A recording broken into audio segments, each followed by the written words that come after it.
been playing Kingdom Builders since 2018 when Rise of Kingdoms launched. That was one of my first Kingdom Builders I ever played, and I played it for multiple years. In that time, I fell in love with the genre, and I made some good friends along the way. Since then, I've played games like Call of Dragons, State of Survival, Infinity Kingdom, King Shot, and even Walking Dead Survivors. But I want to focus in today on how has Rise of Kingdoms, one of the OGs of the genre, changed over these past few years.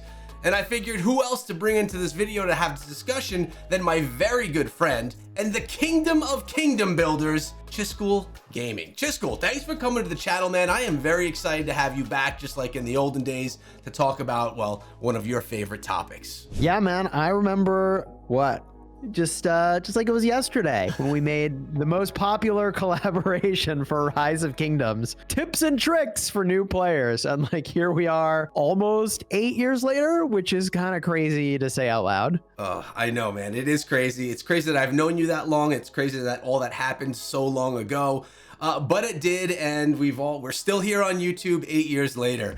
And you're still the expert of Rise of Kingdoms. Unlike me, you did not stop creating content and playing this game. So you've been playing it for 8 years. You know absolutely everything about it. Now, I know Rise of Kingdoms when it was called Rise of Civilizations. Most people don't even know that it dropped as that title. And then it changed its name to Rise of Kingdoms, and I played it beyond. But there's a good gap of time that I haven't played the game. And I did come back here and there and dabbled back in the game, put out some videos on the channel. But I know a lot of things have changed over those years. And I wanted to ask you some questions and just have you kind of take us through how has it changed? Is it still one of the best Kingdom Builders to play right now? I know it's one of the most popular, so why don't you just start us out and give us some of your highlights, things that you've been doing inside of the game, maybe why is it great for new players, all of those things. Yeah, so I mean, with regard to the Kingdom Builder genre, I would classify Rise of Kingdoms as a higher skill city building war game, but not the highest skill city building war game. In other words, you've got games on one end of the spectrum, like King Shot, which I know you cover on your channel, and Whiteout Survival, where like you tap to go to your target, your army marches there, and you get a report, and like that's what you get for the damages dealt, and the report tells you what you need to know, and there's a lot of emphasis on game knowledge. Rise of Kingdoms still sits in that really happy middle ground of being pretty easy to play, but definitely requiring more skill than just saying, hey, army, go here, and you just get your result. At the very top end of skill gameplay is actually Call of Dragons, another game that you covered on the channel, where you actually have very strong differentiation of troop types. You have flying units and elevations and skill shots and a whole bunch more complexity that I personally enjoy, but for a lot of people, it is way harder and unapproachable. And your average gamer in this genre, like a lot of them are just looking for something way more casual and are very happy to just like hit attack. They're not gamers and they just get a report and that's good. So all that to say, I think Rise of Kingdoms still sits as the top player in that happy middle ground of combat that's not too tricky, but not too simple. That's a good way of putting it as well. So, okay, I've played Rise of Kingdoms in depth. I've played Call of Dragons when it dropped pretty in depth as well, and I actually really enjoyed the game. And now on the channel for the past 4 months or so, I've been playing King Shot. King Shot is by far, as you said, the most simple to play, but there's something that's really fun in that as well. For people that are looking for a casual game that's a very social game that has to do with building things up like Kingdom Builders do, and then going into different war scenarios, I think it's a lot of fun. It also helps that it's a vertical format game, which most Kingdom Builders are horizontal. I know that sounds like something small, but it really does lend itself to a casual experience. When I'm sitting on the couch with my wife, I need to do a few things and I don't want to have to do it with 2 hands. I can do it with 1 and pretend I'm watching TV. But Rise of Kingdoms is still the leader out of all of these, I believe, for player base. I know that if you look at Whiteout Survival and King Shot on the popularity charts, they're pretty high, but when you talk Kingdom Builders, everyone still kind of looks at Rise of Kingdoms as the king of the throne. I know you also play Whiteout Survival, and you have a YouTube channel dedicated to Whiteout Survival, which is pretty interesting. and you cover Call of Dragons on your main channel along with Rise of Kingdoms. So you have a lot of experience to talk about these topics. You're talking about the most complex Call of Dragons, the high complex Rise of Kingdoms, and then the more simplistic casual player based type Whiteout Survival. Why is Rise of Kingdoms still so successful 8 years later? Is it that a player base is just not willing to try something new, or that people just still love the game? I mean, I think it's that happy medium of the balance of game knowledge and gameplay that keeps it exciting. So people like to build up their collection and then fight against other kingdoms. And like that core loop of like, I build my city, I build my collection, and then I fight other kingdoms still is really popular. So I think the core loop is a big part of what has maintained Rise of Kingdoms. And to keep the game fresh, the developers have done a bunch of things. I think since you last played, they added a number of systems that have, I think, varying levels of popularity with the player base. One of the more popular things that they've put in is, I think, really, really powerful commanders. So you remember using Sun Tzu.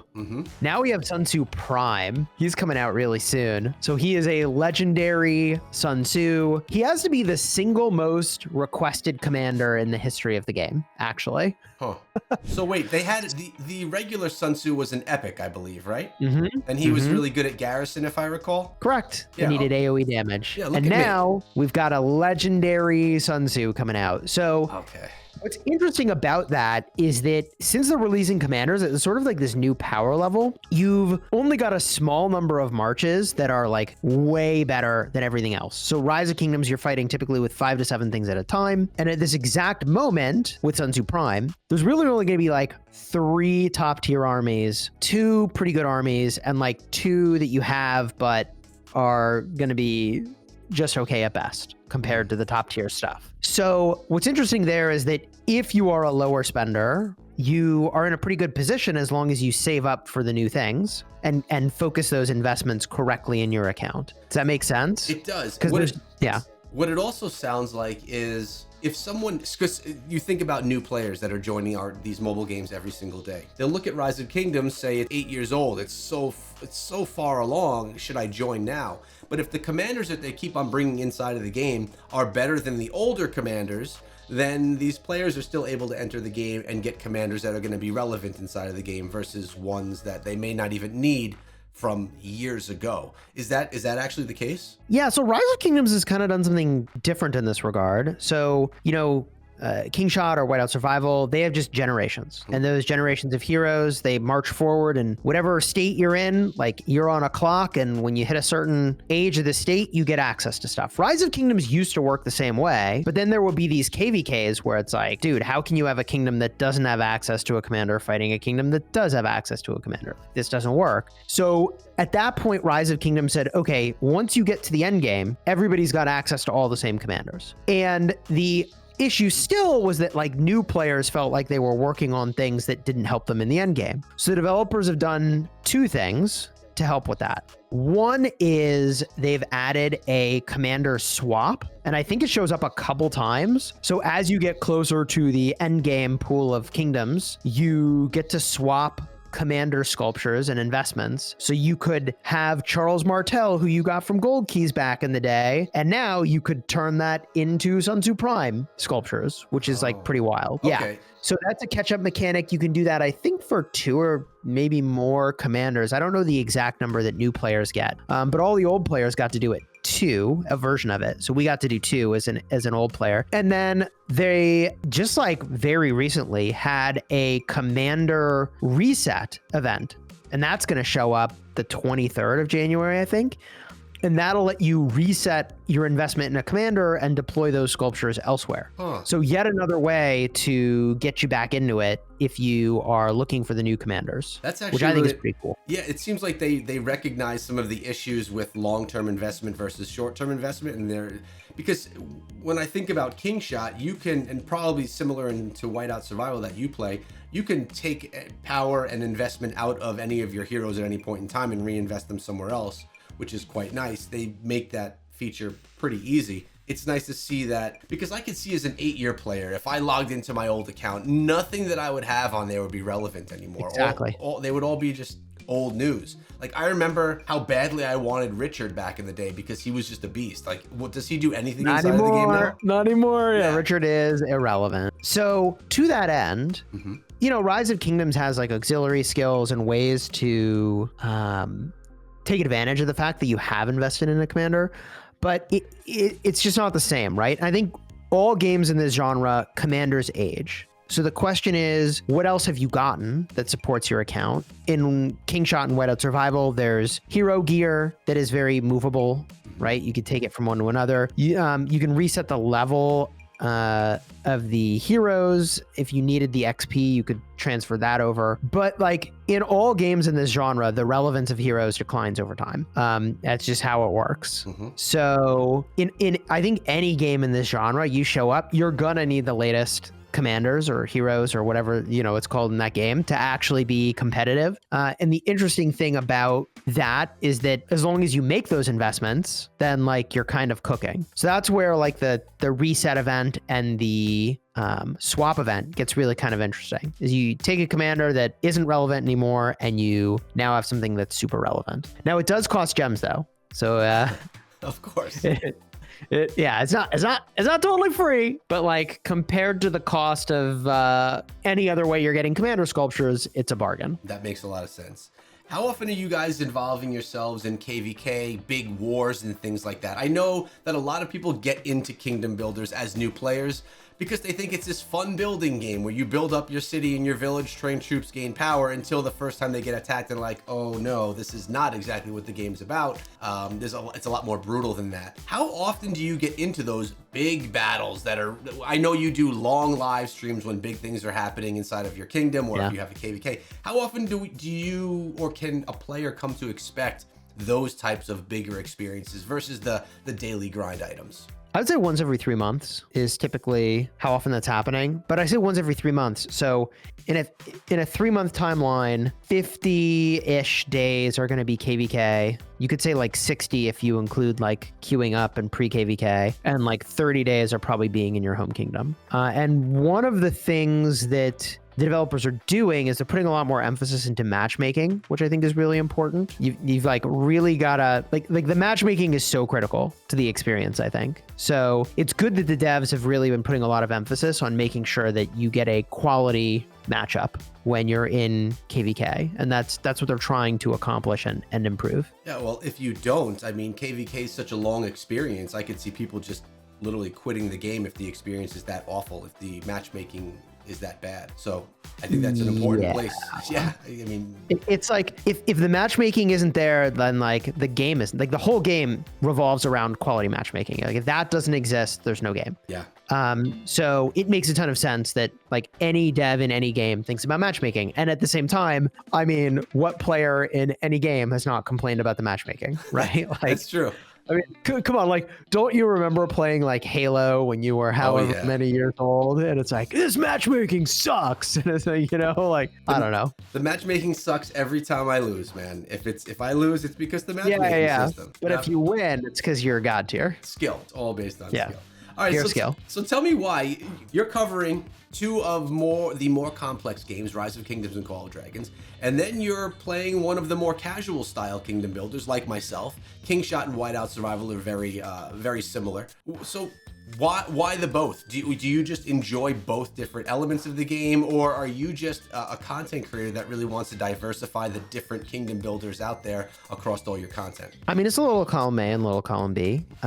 Games that are more dependent on game knowledge, which is like the direction I would say like, you know, Whiteout Survival is and Kingshot is, like they're fun for different reasons. And it's weird because they're both like city building war games, but like the actual gameplay of being in a KVK like couldn't possibly be more different. Rise of Kingdoms and Call of Dragons play more like a real-time strategy style game, and I would almost say, I don't know if you played like Travian back in the day. This is pretty old school. Yeah, so like Whiteout Survival and Kingshot are more like a Travian, like, you know, you send your army and it does a thing and then it comes back, and like there's something to that too that's I think still satisfying. Probably because these games all just revolve around community anyways. ways, right? So 100%. it's like a community coming together doing a thing is always fun. It almost like what's going on around that almost doesn't matter as long as the thing we're doing together is interesting enough. Yeah, that makes sense. I mean, when you go into Kingdom Builders and you go into world chats they're a lot more active than a lot of other genres.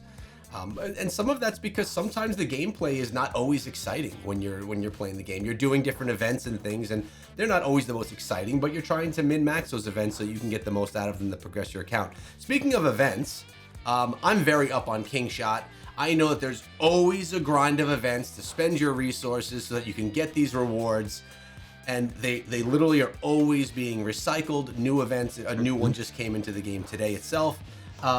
And a lot of time there's overlap of those events. You could kind of double dip on your speed ups using some here and you get rewards from multiple events that are going on.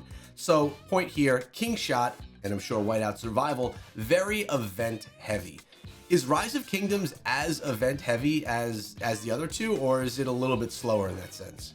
I would say they're different. They're different because, you know, in like Whiteout, you've got your state versus state, but that lasts for not even half a day. Yeah. Like not even 6 hours, right? Whereas in Rise of Kingdoms, you could have, when fighting starts, like days on end of fighting. I mean, you're in a KVK map for 50 days. So they're different. They're very different. I find that as I get busier and busier and busier, I gravitate more and more toward more narrow time horizons as a requirement for my gaming, if that makes sense. Like, I think every game in this genre requires you to do something at a specific time and place. Because, like, how else do you do a team-based, community-based thing, right? Mm-hmm. And, you know, the more kids and YouTube channels I have, the more I like having smaller time obligations to go and do stuff, you know? And both of those keep growing, both the number of kids and the number of YouTube channels for you. No, the number of kids, it's done growing. I have 3, that's done. No more. We're good. 3 I'm kids, good. 3 channels. Yeah, I guess technically it is. Yeah, 3 active channels. Yeah, that's fair. That's my Rise of Kingdoms channel, my Raid Shadow Legends channel, my Whiteout Survival channel. They're the 3 active ones right now. Yeah. Two Kingdom Builder channels. I love that. All right, Chisco. So back to the main question. Is it a good time? Is it too late? Or is now an opportune time for players to dive into Rise of Kingdoms, maybe for the first time or return? Yeah, I mean, I think now is a perfectly fine time to start. The key is finding a community that you're really hyped to play with. That's the whole thing. The gameplay is fun. There aren't a ton of competitors that have similar gameplay. And certainly I think Rise of Kingdoms by the numbers is the most popular of its kind. So I think now is a fine time to start Rise of Kingdoms. Like, what would have to be true for that not to be the case would be if there was some other game that had similar gameplay that was more popular, but that game does not exist.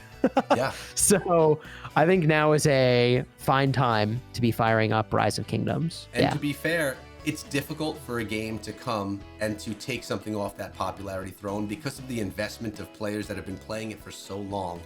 All of those heroes or commanders that they've been collecting over the years, investing financially and their time. It's hard to get someone off of a game like that. So Rise of Kingdoms definitely has that throne right now. And I agree with you, especially hearing how commanders are able to be swapped and how the newer ones are the ones that are more relevant anyways. It makes sense that it's not a bad time for new players to be joining. Yeah, no, I mean, I'd say it's a great time. And the other thing that entrenches, I think, a game like Rise of Kingdoms into its spot is like, as they listen to players and take feedback, the game gets better and better and better, and they have more and more and more. And it's hard, I imagine, for someone to roll up with a new game because the list of features that are now table stakes in this genre it's pretty big. Yeah. It's pretty big. Players expect a lot. And so, you know, the more Rise of Kingdoms listens to its players, and the evidence of that is events like commander swapping and commander resetting, I think the better off the game will be and the harder it would be to dethrone from its position as a top tier city building war game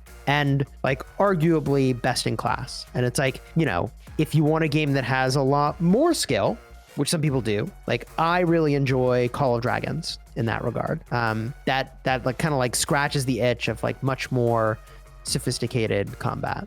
Well, I like to hear that Rise of Kingdoms is still so strong 8 years later. I like to hear that you're still being successful, being a full-time content creator covering these games. And I really love to hear that the developers are listening to the community, because that's something huge in gaming that not all development companies do, that help it grow. And you're right, for a game to come out and drop tomorrow and try to beat or dethrone Rise of Kingdoms, they have to have everything that was built over 8 years all there, plus more at the jump, to even have a chance of being successful. So you answered the question, man. Rise of Kingdoms, it is a good time to start playing. And maybe if you're a more casual gamer, you would go with a whiteout survival or king shot. Or if you're someone that wants even more in-depth strategy and combat, Call of Dragons. Thanks, Chiscool, man. I appreciate your in-depth analysis. Any last words you want to say before we go? No, I mean, for, full disclosure, I have been sponsored for some amount of content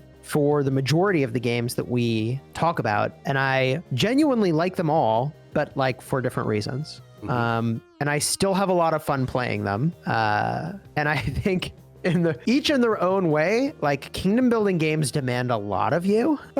Yeah. So like, the good news, bad news there is, like, if you were looking for something that can like really take a lot of time and attention, like, this style of game can definitely scratch that itch. Like, particularly, I think these games are good for having fulfilling short bursts of time in between things and feeling like you've done something productive with yourself. I feel like that's where this style of game shines, and then each game has its own flavors of how you can lock in for longer periods of time for events. I think that's a good way of putting it. You definitely need time, though, because time investment, and particular times when things are going on, is quite important. So, as Chiscool mentioned, he's got 3 channels right now. One focused on Rise of Kingdoms, and he also plays Call of Dragons on the channel. That is his main channel, Chiscool Gaming. He has Chiscool Whiteout Survival, where he's playing Whiteout Survival, and he has a recently launched channel, Chiscool Raid Shadow Legends. We actually both play Raid. I love that game as well. So go check out one of his channels, or all of them. I'll be linking everything down below. And Chiscool, man, thanks for coming through, man. It's been, shoot, has it been years since we've done a video together?